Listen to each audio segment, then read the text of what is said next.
Monday and we have to make sense of it. Today, we're making sense of gaslighting. My name is Sharny P. I'm a behavioral alchemist, and on this platform, we break down behavioral patterns so people can understand what they're experiencing in real time. Gaslighting is one of the most commonly used words online. However, the least understood.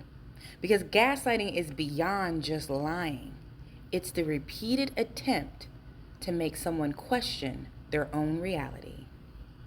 Gaslighting isn't just deception. The goal isn't simply just to win the argument. The goal is to get you to stop trusting yourself. Gaslighting looks like, that never happened. You're remembering it wrong. You're too sensitive. You always overreact. I was just joking. That's not what I meant. You're crazy. It's the repeated denial, minimization, and rewriting of your experiences. Because when your reality continues to change, you change yourself to fit your reality.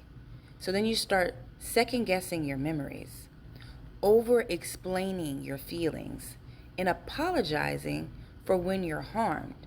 And you start asking others if what happened to you was really real. And what's the motive behind using gaslighting? Well, if I can make you doubt yourself, then I don't have to change my behavior. If I can confuse you, then I can avoid accountability. And if I can distort reality, then I can keep access to you without any consequences. And gaslighting is seductive to the abuser because it creates power without physical force. It controls the mind while appearing like a conversation. And this is why gaslighting ties to the last episode on deflection, because deflection moves the conversation further and further away from accountability.